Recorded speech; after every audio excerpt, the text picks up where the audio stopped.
Hi hall that's my morning routine. இன்றைக்கி lunch box recipes என்னென்னு பார்க்கலாம். என்னோட ஸ்டைலில் வந்து 1 பாட் ரசம் வந்து வச்சுருந்தேன். கொஞ்சோண்டு கடலை எண்ணெயில் கடுகு போட்டு தாளித்து அதுலேயே தக்காளி, அப்புறம் வந்து மிளகு, சீரகம், பூண்டு இதெல்லாம் இடித்து அதிலே ஆட் பண்ணிக்கிட்டேன். அரிசியும் 1 ஸ்பூன் துவரம் பருப்பும் சேர்த்து ஊற வச்சுருந்தேன் ஒரு 1/4 மணி நேரம்.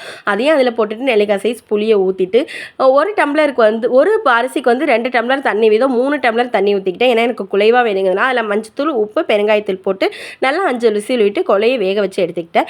இதை வந்து நம்ம ஃபுல்லாகவே தாளிப்பு வந்து நெய்யில் கொடுக்கலாம். பட் நான் வந்து எப்பொழுதுமே மேலே தான் வந்து நெய் ஊற்றி கொடுப்பேன். என்னோட ரசம் சாதம் லைட்டாக புளிப்பாக இருந்ததுனால அவளுக்கு வந்து 1 ஸ்பூன் நெய் வந்து தூக்கலாக ஊற்றிக்கிட்டேன். இன்றைக்கி வந்து ப்ளைன் ஆம்லேட் தான் வந்து அவளுக்கு வந்து தொட்டுக்கைக்கு வச்சுருந்தேன். வெங்காயம் எதுவுமே ஆட் பண்ணாமல் வெறும் மிளகுத்தூள் உப்பும் போட்டிருந்தேன். ஸ்நாக்ஸுக்கு வந்து ஆப்பிளும் கடலை மிட்டாயும் வந்து வச்சுருந்தேன். இந்த திங்கக்கிழமை வந்தாலே ஏண்டா வருது அப்படிங்கிற மாதிரி தான் இருக்குது. என் பொண்ணை விட எனக்கு தான் ரொம்ப பயமாக இருக்குது. என்ன சாப்பாடு செய்யணும், எத்தனை மணிக்கு கிளப்புறது, ஐயோ ஒரு பம்பரை மாதிரி காலையிலேருந்து அப்படியே சுழல வேண்டி இருக்குது. அப்படியே ஹஸ்பண்ட் பாப்பா வலிச்சிட்டு ஸ்கூலுக்கு போயிட்டேன். நெக்ஸ்ட் வீடியோவில் பார்க்கலாம். அது வரைக்கும் பாய்.